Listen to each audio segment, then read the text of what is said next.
Good morning, everybody. Welcome to a new week. Here we are again, Monday at 9 a.m.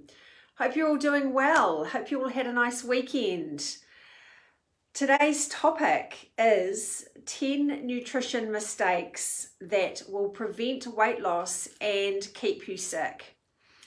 And I wanted to talk about this today because I've come to realize that most of the people I work with do all of these things, and if not all, then most.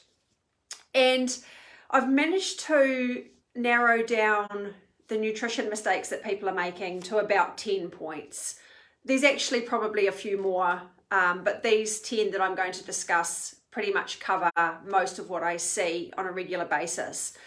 And when people start to firstly become aware of some of these mistakes that they're making, they are then able to change their behavior around food and nutrition, and they start to get better. I see it time and time again. So I'm going to go through the 10 nutrition mistakes that people commonly make that prevent weight loss and keep people sick. So if you're struggling with excess kilos and you feel like you're doing all the right things and you really don't know why you can't shift your excess weight, listen in, because I'm going to explain some things that you may not be aware of.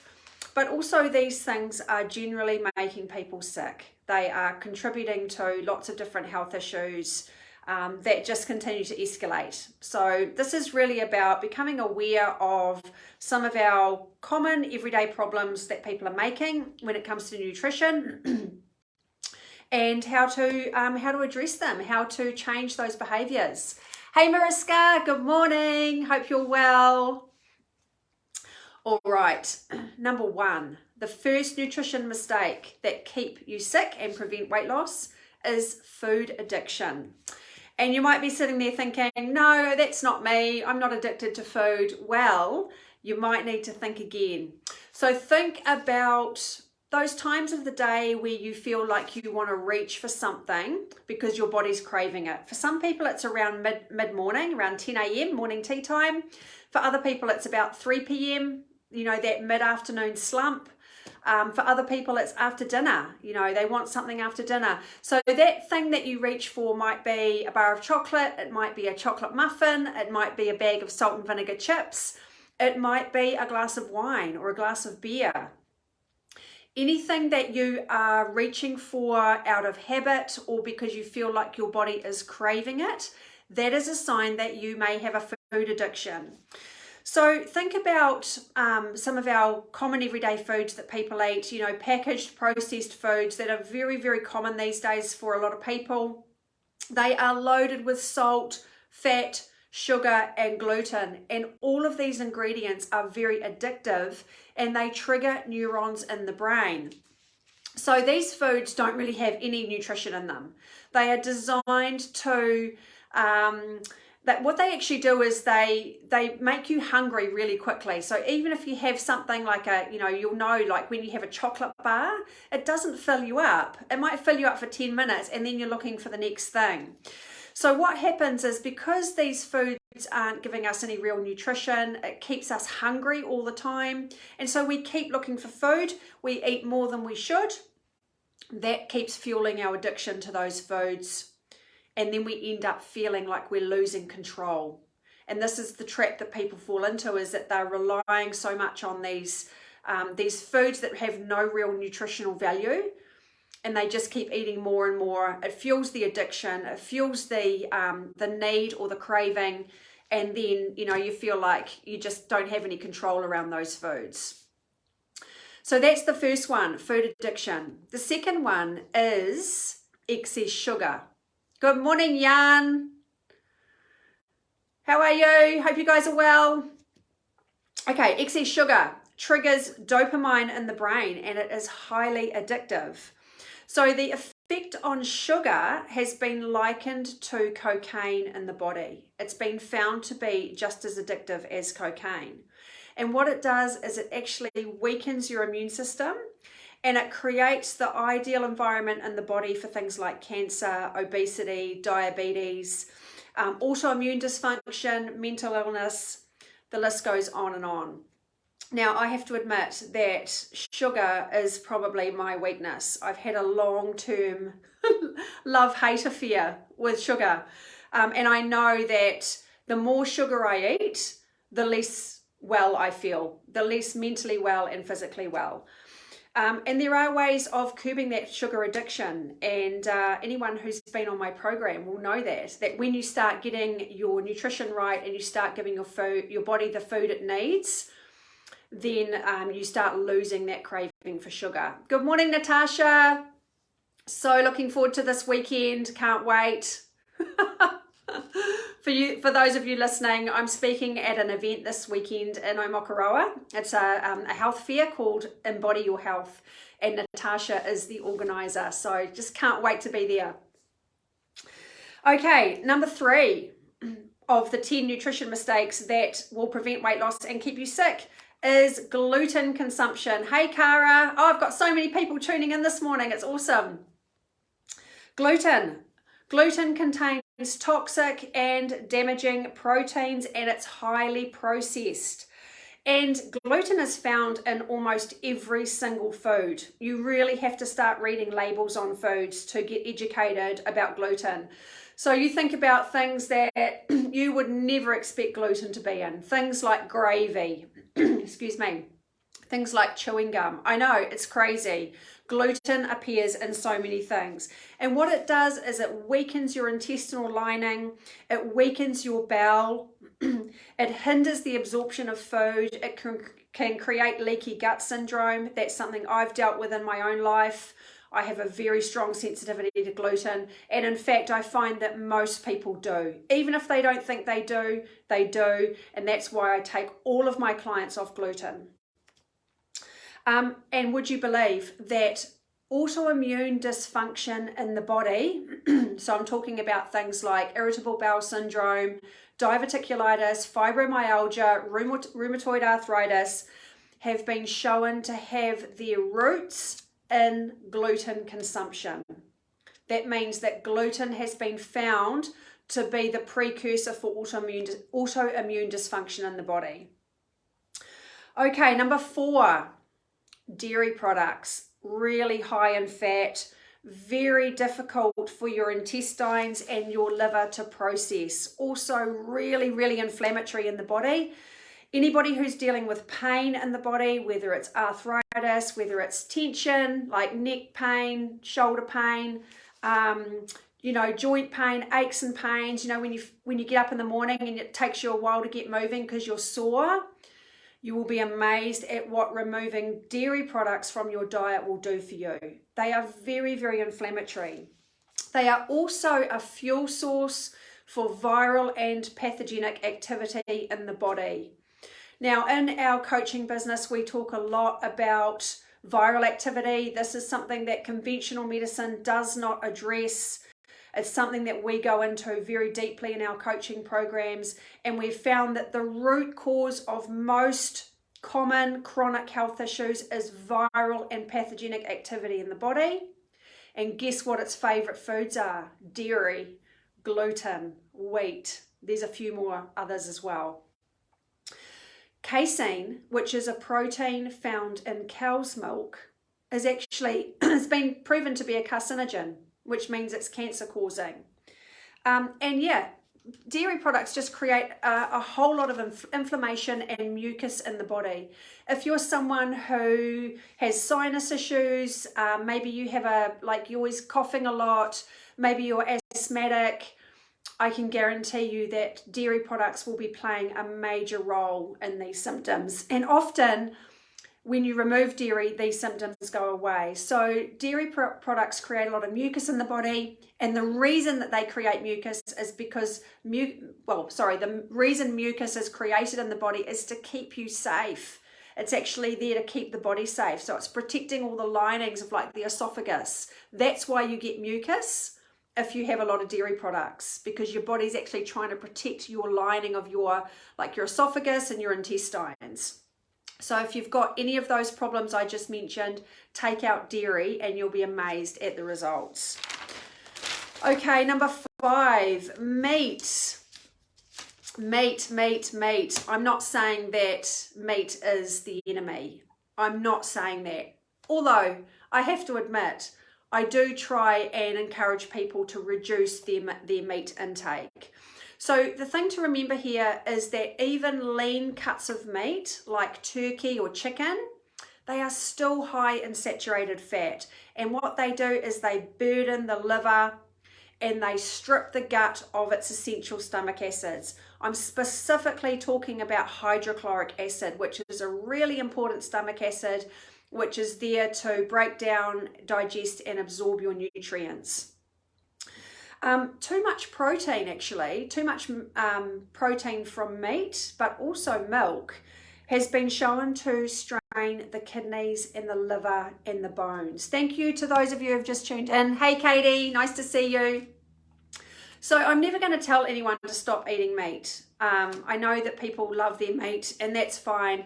But we just say, just be mindful of how much you're eating, because too much is going to really put a strain on your body, your liver, your intestines, your bowel.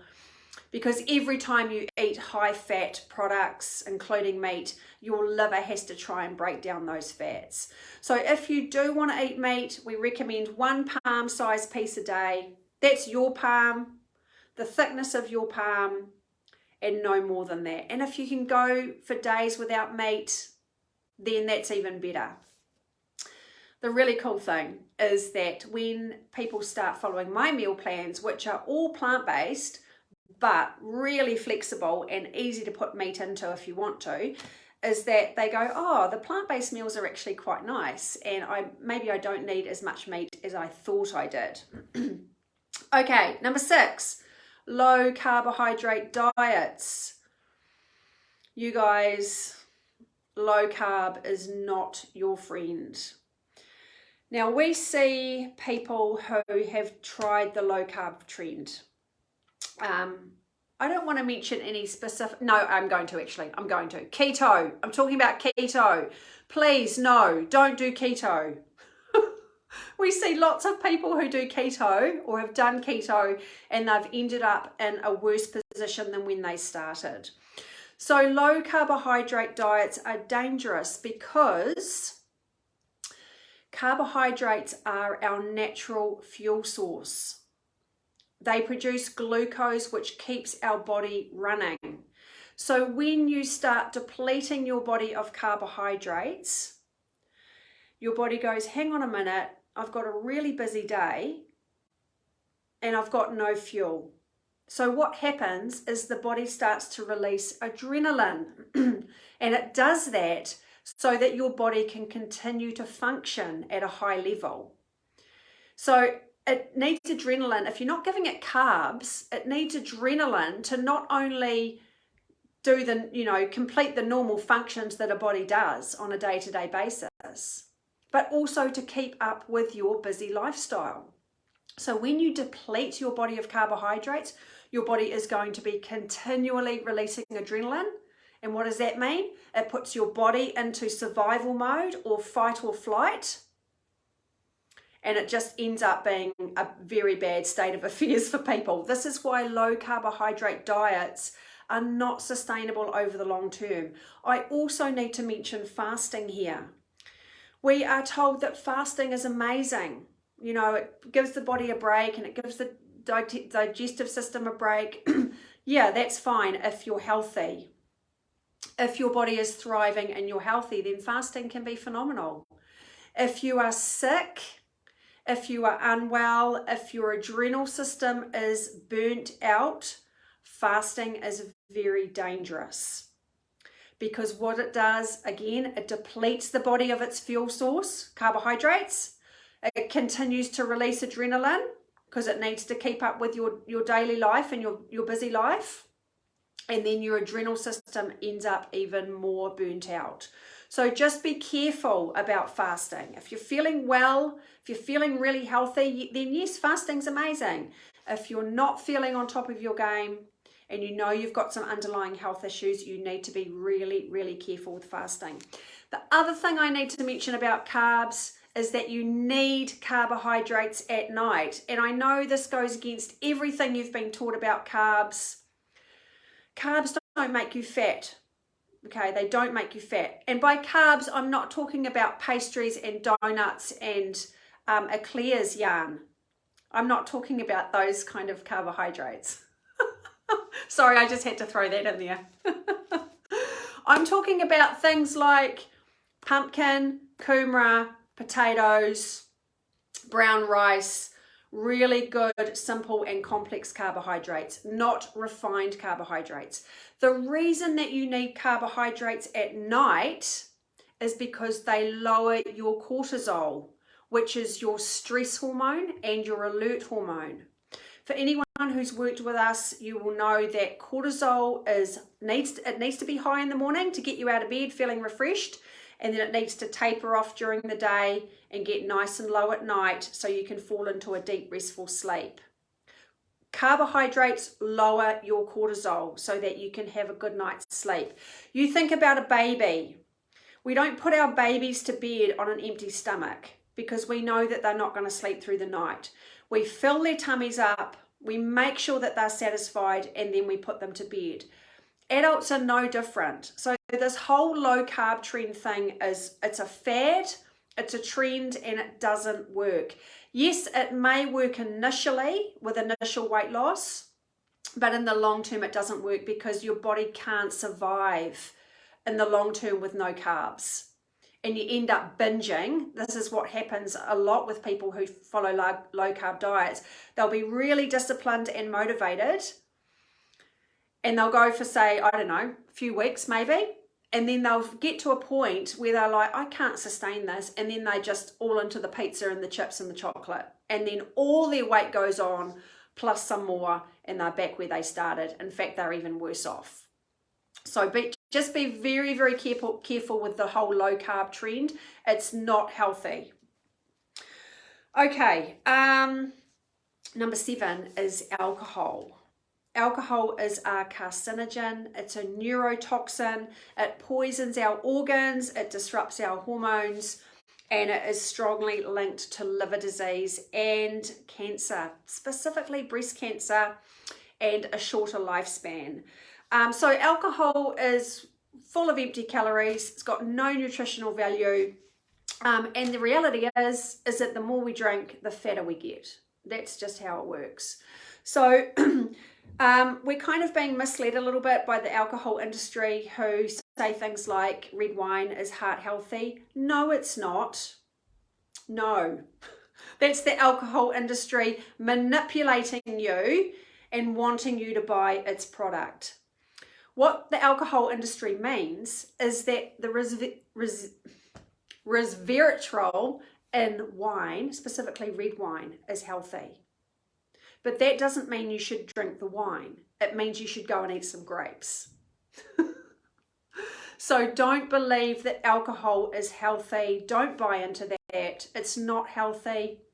If you've got any unexplained weight gain going on and you can't link it to anything, think about how much you're drinking. Even a glass a day, a glass of wine or a glass of beer is enough to put the weight on. Okay, so alcohol is one of those nutrition mistakes that people make that create weight gain, and it also keeps you feeling unwell and unhealthy because it's really poisonous. Good morning, Wendy. Hey, Ange. So nice to see you guys this morning. Okay, number 8, coffee. In an ideal world, of course, no one would drink coffee because it's dehydrating and not great for the body. But let's get real. Coffee is a really enjoyable ritual. Most people love their coffee. So I'm like, on my coaching programs, I never say to people that they should completely give it up. If they want to, that's great. And there are people who do give it up. People who have had they're having 15 coffees a day. Sorry, I know there's someone on here watching. I'm just having a bit of a laugh. But that specific person has actually completely cut out their coffee and gone down to none, which is absolutely incredible and really, fantastic. Coffee is really high in caffeine. It's dehydrating to the body, and it strips away essential vitamins and minerals, specifically vitamin B and zinc. And every time you drink coffee, your liver and your pancreas and your adrenal glands take a really big hit. It's also a liver loader. It really burdens the liver. It raises blood pressure. It causes weight gain because coffee raises cortisol, which is your stress hormone. And when you've got raised cortisol levels, you tend to store body fat around the middle. Okay, so if you've got mid-body weight gain and you're drinking a lot of coffee, there's a very strong link there. So by reducing your coffee intake, you will help to reduce your cortisol, and then you won't get that fat storage around your organs, which is called visceral fat. It's that dangerous fat around your organs in the abdomen.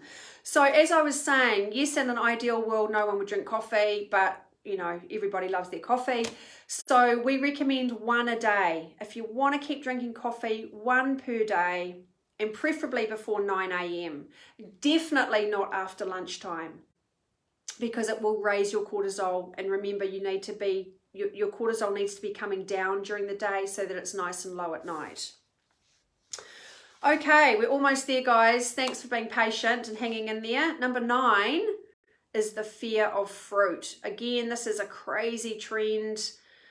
I don't know what's going on, but you know, we've got doctors telling people that fruit's got too much sugar. I mean, come on. You know, when you think about it, fruit has helped human beings thrive and survive for thousands of years.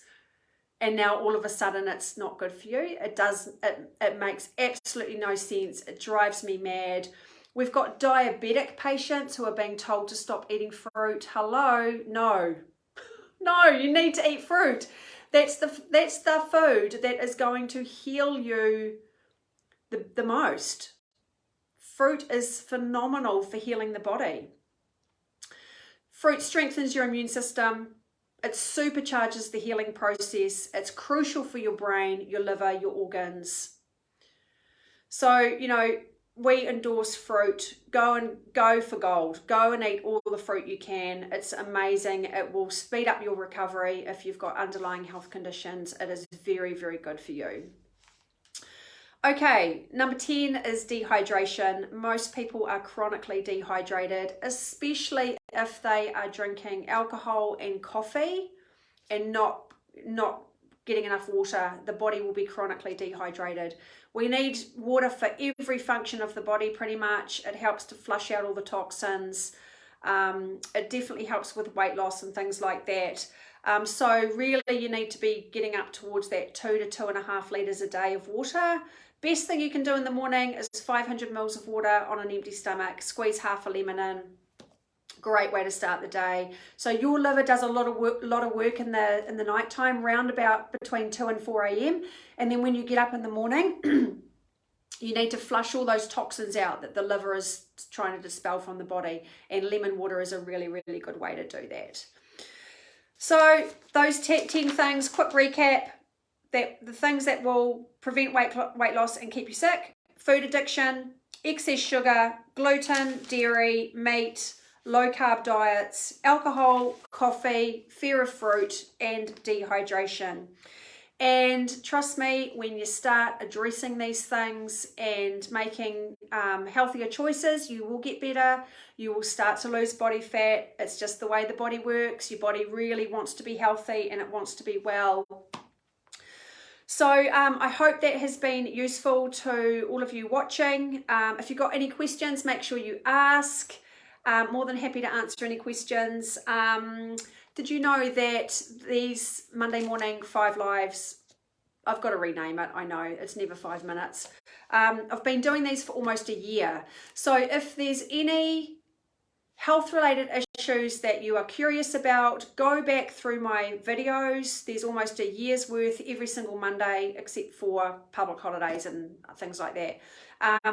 I pretty much try and cover every subject I can think of. And if you've got a topic that I haven't covered that you would really like me to cover, please let me know. I'm really open to having suggestions. So fire through your suggestions or your questions. What else? World of Holistic Wellness. We open the doors for 10 people each month. We've only got 2 spots left for August. Come and join us. It's an awesome program. It's our 12-month membership program, full of amazing stuff. Last but not least, Full of Beans. It's due this week. This is my proof copy. I'm just waiting for my boxes of books to arrive, and I'm hoping that they will arrive this week. So if anyone out there has ordered my book, thank you very much. It will be in the post as soon as I get it. So I think I'll leave it there for today. 25 minutes, that must be a record. Thank you again to all of you who are watching. Really appreciate you tuning in. I hope what I have told you has been valuable. And yeah, go and have a great day and a great week. And we'll catch you next Monday at 9 a.m. Bye, everybody.